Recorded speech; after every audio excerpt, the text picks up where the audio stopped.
विद्यार्थियों, सुबह का अभिवादन। नमस्कार। आज हिंदी के जो कक्षा 11वीं का जो एनसीईआरटी का पाठ्य पुस्तक है उसके जो पाठ है वो है भारत माता, जिसके लेखक हैं जवाहरलाल नेहरू। वास्तव में जवाहरलाल नेहरू ने इस पाठ को लिखा है, वो भारत एक खोज जो उनकी पुस्तक है उसका ये अंश है।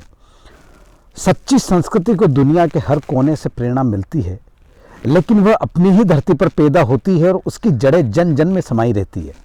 ये भारत की खोज का उपसहार है, जो जवाहरलाल नेहरू के द्वारा लिखा हुआ एक ऐतिहासिक साहित्य है और इसीलिए जवाहरलाल नेहरू जाने जाते हैं। और वास्तव में इस पुस्तक को मैंने पढ़ा है और गोविंद जी निहलानी ने इस पर एक टीवी सीरियल बनाया था, उसकी एक एक एपिसोड को मैंने देखा और आज भी मैं उससे बहुत प्रभावित हूँ। उसका कोई भी एपिसोड अगर यूट्यूब पे आ जाता है तो मैं उसको देखना नहीं भूलता हूँ। जवाहरलाल नेहरू ने भारत की खोज जो पुस्तक लिखी थी वो एक विश्लेषण था। मीन्स जवाहरलाल नेहरू उसमें दृष्टा बने और एक एक जो इतिहास की जो सीन थे उन सीन की उन्होंने दृश्यों की व्याख्या की। उनकी व्याख्या बड़ी सटीक थी, उस तारतम्य और प्रासंगिक थी। अब जवाहरलाल नेहरू के हम जीवन परिचय के बारे में जान लेते हैं। जवाहरलाल नेहरू जन्म सन 1890, इलाहाबाद, उत्तर प्रदेश। प्रमुख रचनाएं जो हैं मेरी कहानी, आत्मकथा, विश्व इतिहास की झलक, ग्लिम्पसेस फ्रॉम वर्ल्ड हिस्ट्री, ये सब इंग्लिश में लिखी हुई किताबें हैं। Discovery of India is also written in English. Hindustan की कहानी, पिता के पत्र पुत्री के नाम, हिंदी अनुवाद। मतलब जवाहरलाल नेहरू श्रीमती इंदिरा गांधी प्रथम महिला प्रधानमंत्री भारत की रही है, उनकी पिता थे और उनकी पुत्री थी। इन दोनों के बीच में जब वो पढ़ती थी तब इनके बीच में पत्र व्यवहार हुए और पत्र व्यवहार जो पत्र थे वो पत्र का हिंदी अनुवाद हुआ और वो किताब के रूप में छपा। शायद अपनी स्कूल की लाइब्रेरी में वो पुस्तक होगी, पतली सी, और इसी उससे होगी, पिता के पत्र पुत्री के नाम, हिंदी अनुवाद। हिंदुस्तान की समस्याएं, स्वाधीनता और उसके बाद राष्ट्रपिता, भारत की बुनियादी एकता, लड़खड़ाती दुनिया आदि लेखों और भाषणों का संग्रह है। मृत्यु सन 1964 में 27 मई 1964 मुझे याद है। और नेहरू जी जब अंतिम समय आया उसके ठीक पहले नेहरू जी की एक बात थी कि नेहरू जी कार्य करने में सवेरे 5 बजे वो उठते थे, व्यायाम करते थे, फिर थोड़ा सा टहलते थे, फिर अपने जितने भी पालतू पशु थे उनको दाना पानी देते थे, फिर लोगों से आके मिलते थे और रात को 10-11 बजे तक काम करते थे। और जितने भी पत्र आते जितने उन सब का जवाब देते थे। वो भी उतने ही वर्क अल्कोहलिक थे, काम करने में उतने ही तत्पर थे और बहुत ज़्यादा उनके पास विज़न था। आज जो आधुनिक भारत देखा जा रहा है तो जितना भी औद्योगिकीकरण हुआ है भारत में, ये नेहरू जी का विज़न था। और मैं भी इसकी तारीफ़ करता हूँ कि मैंने नेहरू को बहुत पढ़ा है। मैंने डिस्कवरी ऑफ इंडिया पढ़ा है और सबसे पहले मैं मेरे विश्वविद्यालय स्तर पर विज्ञान का स्नातक का छात्र होने के साथ साहित्य में रुचि इतनी होती नहीं है साइंस वालों की, तब भी मैंने एक 150वीं जन्म शती नेहरू की और उसमें यूनिवर्सिटी लेवल पर मैंने एक निबंध लिखा था। और उस निबंध मेरा जो है वो महाविद्यालय से जिले से फिर यूनिवर्सिटी और यूनिवर्सिटी से वो सीधे स्टेट लेवल पे गया था और वो प्रकाशित भी हुआ बहुत सारे पेपर्स में, समाचार पत्रों में। और वो आज भी मेरे हाथ में आ जाता है तो वो बहुत ज़बरदस्त है। और वहाँ से मुझे नेहरू के बारे में अगर मुझे लिखना था तो मैंने नेहरू को बहुत पढ़ा है, बहुत ज़्यादा पढ़ा है, गांधी को भी पढ़ा है। हर पढ़ना बहुत ज़रूरी है। जब आप पढ़ते हैं तो उनको जान पाते हैं कि उनके विचार क्या थे। तो आ जाते हैं हम। जवाहरलाल नेहरू का जन्म इलाहाबाद के एक संपन्न परिवार में हुआ था। ये जो संपन्न परिवार था ये कश्मीर के ब्राह्मण लोग थे जो कश्मीर से प्रवास करके इलाहाबाद में आके बस गए थे। इनके पिता दीवान थे और इनके जो दादा थे वो भी कश्मीर के बहुत अच्छे रईसों में थे। क्योंकि जब कश्मीर से आए थे तो मुझे मालूम है कि मैंने जवाहरलाल नेहरू का जो बायोग्राफी पढ़ी है वो मैंने कॉमिक्स रूप में पढ़ी है। तो वो जो चित्र उसमें दिखाया था कश्मीर से आने का, उसमें डोलियाँ थी बड़ी बड़ी, उस टाइम जो चलता था ऐसी बग्गियाँ थी, और उसमें ये आए थे वहाँ से। जवाहरलाल नेहरू का जन्म इलाहाबाद के एक संपन्न परिवार में हुआ। इनके पिता वहाँ के बड़े वकील थे, और वकील थे जो अंग्रेजों के पक्ष में जो है मुद्दे लड़ा करते थे, केस लड़ा करते थे। नेहरू की प्रारंभिक शिक्षा घर पर तथा उच्च शिक्षा इंग्लैंड में हैरो तथा कैम्ब्रिज में हुई। नेहरू अकेली संतान थे, ठीक है, और ये इतने हाई क्लास सोसाइटी के थे कि एक आम आदमी के बच्चे के साथ ये खेल नहीं सकते थे। नेहरू के पिता ने, उनके पास इतना पैसा था कि नेहरू के पिता ने उनके लिए विदेश से टीचर बुलवाए, साइंस का टीचर, लैंग्वेज का टीचर, और वो इनको पढ़ाते थे। घर में ही इनके लेबोरेटरी बनाई गई थी। नेहरू घर से बाहर नहीं निकलते थे। इलाहाबाद में आनंद भवन जो है ये उनका घर था, और आनंद भवन के पास में ही अमिताभ बच्चन के पिताश्री हरिवंश राय जी का घर था। आया समझ में? तो नेहरू जो हैं, मतलब मैं आपको इसलिए बता रहा हूँ ये चीज़ ताकि आप उसको को रिलेट कर पाओ कि अमिताभ बच्चन अब भी है, लेजेंडरी है ना। तो आप ये कर पाओगे कि आनंद भवन अगर है तो अमिताभ बच्चन भी इलाहाबाद के ही है, ठीक है। तो कैम्ब्रिज में हुई, तो इनको पढ़ाया कहाँ गया? घर पे। उन्होंने खुद ट्यूटर रखे, कितना खर्चा किया होगा। और ये मैंने भी पढ़ा है कि नेहरू बहुत मतलब अभी भी आप कितने भी पैसे वालों को देख लो तो भी उतनी रॉयल जो है, आप सुन नहीं सकते बातें कि नेहरू के जूते पे अगर जूते पे अगर धूल जम जाती थी तो जूता बदल दिया जाता था। उनके कपड़े जो कॉस्ट्यूम है या जो क्लॉथेज उस टाइम वो पहनते थे, वो पेरिस जाते थे लॉन्ड्री के लिए, जहां से पूरे वर्ल्ड की अगर फैशन शुरू होती है तो पेरिस से होती है। आया समझ? ये हकीकत है। जब उनका जन्मदिन होता था तो उनको तोला जाता था अन्न में, और वो अन्न सारे गरीबों में बांट दिया जाता था। बहुत बड़े होने तक, 19-20 साल के होने तक उनको तोला गया, जब तक वो गांधी के साथ नहीं जुड़ गए तब तक। इनके घर में जो मैंने पिक्चर्स देखे हैं, इनके घर में स्विमिंग पूल था उस समय। आया समझ में? Can you imagine? ठीक है, ये मैं आपको बता रहा हूँ जितना मैं जानता हूँ नेहरू को, ठीक है। और रियली में बहुत अच्छे क्रिकेट खिलाड़ी थे, क्रिकेट खेलते थे ये, ट्रेकर थे, ट्रेकिंग करते थे ये पहाड़। अभी आप हम सोच सकते हैं पहाड़ी पे चढ़ने का, ट्रेकिंग करने का, बहुत एक्सपेंसिव वो है, ये शौक है, हॉबी है। सो नेहरू जी जो पहले फिर इनको घर पढ़े, फिर इंग्लैंड भेजा हैरो, और कैम्ब्रिज से पढ़ के आए। उनकी पढ़ाई पूरी कर, वे पढ़ाई छोड़कर आज़ादी की लड़ाई में जुट गए। आगे चलकर सन 1929 में वे भारतीय राष्ट्रीय कांग्रेस के लाहौर अधिवेशन के अध्यक्ष बने और पूर्ण स्वतंत्रता की मांग की। नेहरू का झुकाव समाजवाद की ओर भी रहा, गांधी जी के आह्वान पर, है ना। जब मैं बता दूं, इनकी मैंने आत्मकथा पढ़ी है, जब इन्होंने कहा इनके पिता को कि मुझे गांधी जी के साथ जाना है और मुझे भारत के लिए काम करना है, तो इनके पिता ने कहा कि यदि तू ऐसा चाहता है, जवाहर बोलते थे उसको, उनको वो जवाहर, यदि तू ऐसा चाहता है तो पहले तो ये सब चीज़ें छोड़, तू इतनी संपन्नता है ना। अब आप सोच लो कि वो कैसे गद्दों पे सोते होंगे, है ना। तो गांधी के साथ अगर आपको जाना है तो तुमको तो नीचे सोना पड़ेगा, पहले उसकी तो प्रैक्टिस कर ले, उसका तो अभ्यास कर ले। नेहरू जी ने वो करना शुरू कर दिया।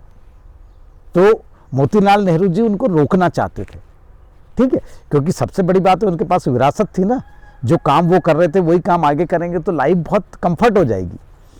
पर नेहरू को एक अलग ही जुनून था। 19 ईयर्स के होंगे और एक दिन वो घर से निकले।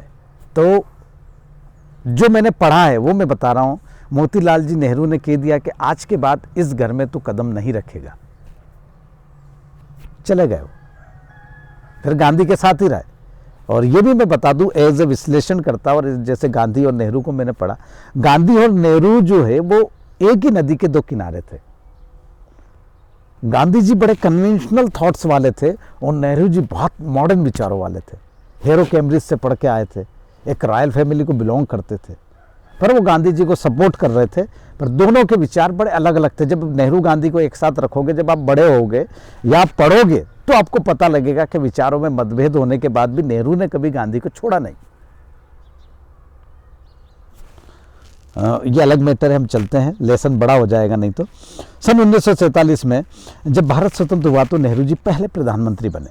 अब इसके प्रधानमंत्री का किस्सा भी मैं आपको बता दूं कि नेहरू जी प्रधानमंत्री बने, पर उस समय सरदार वल्लभ भाई पटेल, देखिए जब नेहरू जी कांग्रेस के अध्यक्ष बने तो उसी समय इनकॉर्नेशन था या एवोल्यूशन समझ लीजिए आप किसका था, सुभाष चंद्र बोस का था। सुभाष चंद्र बोस और नेहरू ये समझ लो कि बराबरी में थे। सुभाष चंद्र बोस थोड़े से ऊपर हो गए थे, आईसीएस एग्ज़ाम पास की, मतलब वो कलेक्टर बन जाते अगर ज्वाइन कर लेते तो, ठीक है। और उन्होंने भी कांग्रेस ज्वाइन की और नेहरू से पहले वो अध्यक्ष बने कांग्रेस के। पर एक्चुअली में नेहरू के गांधी के सिद्धांत क्या थे कांग्रेस को लेके? अहिंसा, सत्य, सत्याग्रह, ये वाले सिद्धांत थे, है ना। और सुभाष चंद्र बोस जो आपने पढ़ा एग्रेसिव लीडर और मॉडरेट लीडर, गरम दल और नरम दल वाला जो हिस्सा था, उसमें गरम दल में सुभाष चंद्र बोस आते थे और नेहरू जी क्या थे? नेहरू जी थे नरम दल के, थोड़ा सा एग्रेसिवनेस उनमें भी था, पर सुभाष चंद्र बोस जैसा नहीं था कि एकदम हमको आज़ादी भीख में नहीं मांगना है ना, ये वाला एटीट्यूड उनका नहीं था। तो जो सुभाष चंद्र बोस थे वो थोड़े अलग टाइप की बात करते थे। और ये भी एक बात होती है, अगर इसका यूँ विश्लेषण किया जाए तो अगर दो एक जैसे हो जाए तो कहीं नहीं कहीं तो गड़बड़ होंगे, है ना। तो गांधी जी ये कहा करते थे कि मेरे दो पुत्र हैं, एक तो नेहरू, एक सुभाष। नेहरू मेरा जो पुत्र है वो मेरा मानने वाला है, कहने मानने वाला है, और ये थोड़ा सा बिगड़ेल है, वो ऐसा कहते थे। तो जब वो अध्यक्ष बने तो अध्यक्ष बनने में क्या हुआ कि उन्होंने जिस तरीके से काम करना शुरू किया तो उसमें कांग्रेस में एक नेहरू वाला धड़ा था, लॉबी थी, और एक दूसरी लॉबी थी। तो गांधी जी ने ही कहा कि सुभाष तुझे अध्यक्ष पद छोड़ना पड़ेगा, ठीक है। और सुभाष चंद्र बोस ने अध्यक्ष पद छोड़ दिया। वहाँ से वो छूटे, सीधे वो बाहर निकले, उनको नज़रबंद कर दिया उनकी एक्टिविटी को देखते हुए। उसमें से भाग के वो कच्चा दे के पुलिस को चेकिंग करके और सीधे अफगानिस्तान से जापान, जापान से जर्मनी, और वहाँ उन्होंने इंडियन नेशनल आर्मी बनाई। और ये बता दूं कि सुभाष चंद्र बोस वो बंदा था जिसने सबसे पहले इंडिया का हिस्सा आज़ाद करवाया। 1947 में तो भारत आज़ाद हुआ, पर 1942-44 में ही उन्होंने अंडमान निकोबार और असम को आज़ाद करवा दिया था। उनकी सेना यहाँ तक आ गई थी, यह इतनी बड़ी बात थी। और सुभाष चंद्र बोस की जो डेथ है वो आज भी मिस्ट्री है।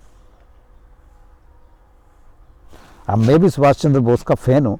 अब ये मैटर इतना यहाँ तक पहुँच गया तो नेहरू थे, और नेहरू जब प्रधानमंत्री बने तब भी परेशानी थी, क्योंकि एक इलेक्शन हुआ, उस इलेक्शन में नेहरू को सिर्फ 1 वोट मिला और सरदार वल्लभ भाई पटेल को प्रधानमंत्री के लिए 11 वोट मिले, ठीक है।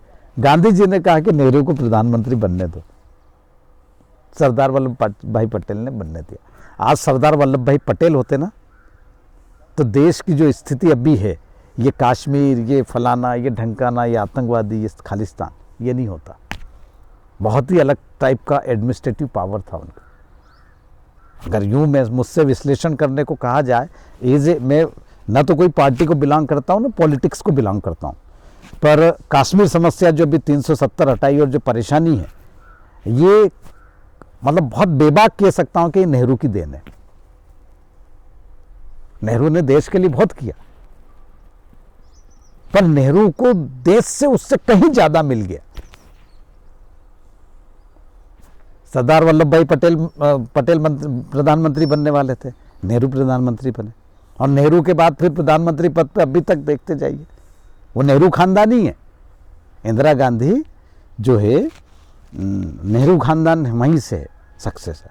और ये बात सही है, मतलब अगर आप देखा जाए तो नेहरू ये भी नहीं चाहते थे कि इंदिरा गांधी शादी कर ले,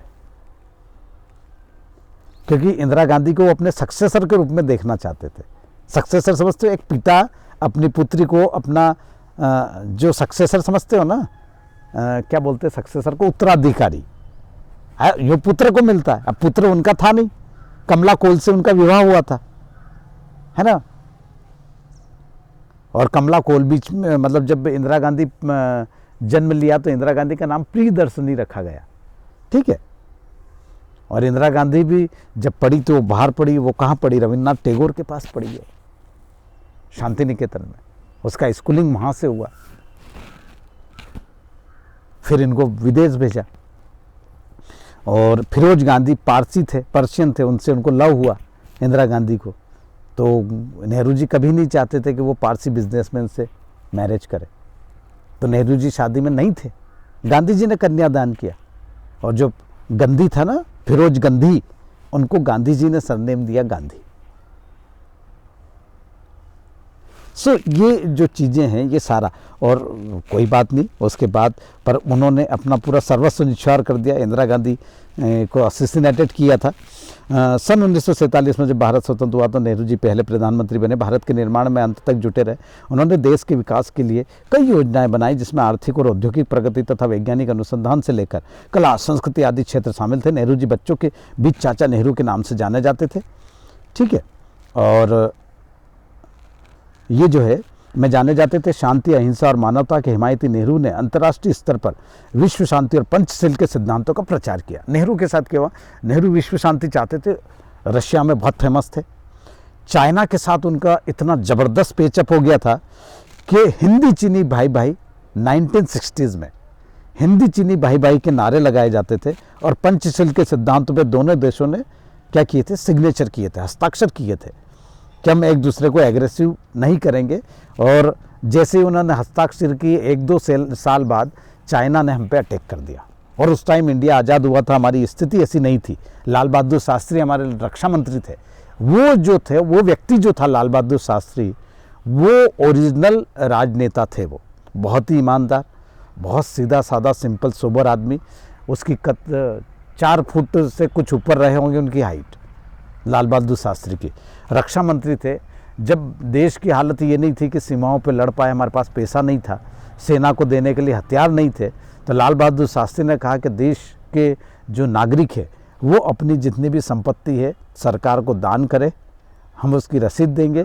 और ऐसा मानना है मेरा कि अगर वापस से सारी स्थिति अच्छी हुई तो वो आपकी संपत्ति वापस कर दी जाएगी। कांट इमेजिन, आप इमेजिन नहीं कर सकते कि वो वक्त था, क्योंकि इंडिया आज़ादी हुआ था 1947 से 62 में। ईयर कितने हुए थे, महिलाओं ने, लोगों ने अपनी सारी ज्वेलरी गवर्नमेंट को दे दी थी। और आज जो कंडीशन है, गवर्नमेंट को नोच खाए हम लोग। हमारे स्कूल वालों कैसे नोच खाया आप लोगों ने। So that is the way, ये वो तरीका। और ये भी मैं बता दूं कि उसके बाद जब वार ओवर हुआ तो वापस से सबको अपना अपना माल वापस मिल गया। और आज देते तो गवर्नमेंट कुछ भी वापस नहीं दे, ठीक है। ये मैं आपको हकीकत बता रहा हूँ, ये ज़्यादा पुरानी बात नहीं, 1962 में। और नेहरू को उसी बात का धक्का लगा, 2 साल भी जीवित नहीं रहे वो। और जब वो एक्सपायर हुए उसके ठीक पहले अपनी डायरी में बैठ के रॉबर्ट फॉस की उन्होंने कविता लिखी, मुझे बहुत दूर बहुत दूर बहुत दूर जाना है। उनका नारा था आराम है हराम। जैसे मोदी जी के बारे में कहते हैं ना कि बहुत काम करते हैं, नेहरू भी उतना ही काम करते थे। और मैं अगर नेहरू और मोदी जी की अगर तुलना करूं तो नेहरू और मोदी में ज़्यादा अंतर नहीं है। मोदी जी नेहरू को फॉलो कर रहे हैं, मैं बोलता हूं। ये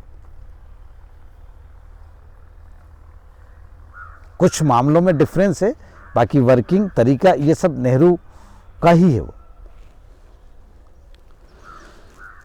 शांति, अहिंसा और मानवता के हिमायती नेहरू ने अंतर्राष्ट्रीय स्तर पर विश्व शांति और पंचशील के सिद्धांतों का प्रचार किया। प्रस्तुत पाठ हिंदुस्तान की कहानी का 5वां अध्याय है। अंग्रेजी से भाषांतर हरिभाऊ उपाध्याय ने किया है। इसमें पंडित नेहरू ने बताया कि किस तरह देश के कोने कोने में आयोजित जलसों में जाकर वे आम लोगों को बताते थे कि अनेक हिस्सों में बटा होने के बाद भी हिंदुस्तान एक है। Unity in diversity is the main theme of our culture. इस अपार फैलाव के बीच एकता के क्या आधार है और क्यों भारत एक देश है जिसके सभी हिस्सों की नीति एक ही तरीके से बनती बिगड़ती है। और मैं इसमें कहता हूं कि इसमें अंग्रेजों का बहुत बड़ा रोल है। हमको एक करने में अंग्रेजों का ही रोल है। अंग्रेज हमको ठोकते नहीं, मारते नहीं, कूटते नहीं, है ना, एक जैसा। कोलकाता में कूटा, मुंबई में कूटा, ठीक है, झाबुआ जिले में कूटा, एक जैसे नियम कायदे कानून अंग्रेजी लेके आए थे। नहीं तो पहले तो हमारे यहाँ किंगडम थे ना, नवाब अलग चल रहा, मराठे अलग चल रहे, टीपू सुल्तान अलग चल रहा, उसी का तो नतीजा है। नहीं तो क्या बात करो, मैं आपको बताता हूँ कि अगर टीपू सुल्तान, मराठा और ये जो अवध है, मतलब जहाँ पे सिराजुद्दौला और ये थे, ये सब अगर एक हो जाते तो अंग्रेज कितने थे उस टाइम? 350 अंग्रेज तो आए थे स्टार्टिंग में, जाते समय कितने थे? 1.5-2 लाख अंग्रेज। हम 40 करोड़, हक कड़ी कड़ी कड़ी करके हाँक दिया उन्होंने और हम हक गए। और आज भी क्या, राज तो एक ही कर रहा ना, राज तो एक ही करता है ना। कितने % लोग राज करते हैं बताओ मेरे को? 1 अरब 30 करोड़, 130 अरब, ऐसे बोलते ना मोदी जी। मेरे भाइयों और बहनों, वो अकेले ही बोलते। और उसमें रहने वाले कितने मिनिस्टर होंगे अपने? सारे स्टेट के सब मिनिस्टर, चीफ मिनिस्टर सब गिन लो, है ना, और सारे अधिकारी गिन लो। 130 करोड़ के एवज में 1% लोग भी नहीं। 130 अरब में 1% लोग ही करते ना राज, वही राज करते। सही है ना साहब, एक ही है ना। आपकी पॉपुलेशन कितनी है? देखो इसमें जैन समाज सबसे आगे, 40 लाख लोग हैं, ठीक है, और 15-16 हजार आचार्य सब अपनी मर्जी के आचार्य। अभी मैं भी शुरू कर दूं अपना पंथ। देवानुप्रियो बताते थे कि हिस्सों में बटा होने के बाद भी हिंदुस्तान एक अपार फैलाव के बीच एकता के क्या आधार है, और क्यों भारत एक देश है जिसके सभी हिस्सों की नीति एक ही तरीके से बनती बिगड़ती। यही पूरे पाठ की विषय वस्तु। इसी क्रम से पंडित नेहरू ने भारत माता शब्द पर भी विचार किया और कहा, निष्कर्ष है कि भारत माता की जय का मतलब है यहाँ के करोड़ों लोगों की जय। कहने की जरूरत नहीं कि अपने छोटे आकार के बावजूद इस लेख का कथ्य अत्यंत विराट और प्रस्तुतिकरण में पेना है। अब ये तो ऐसे ही लोग हैं यार, ये ऐसे छोटी बातें थोड़ी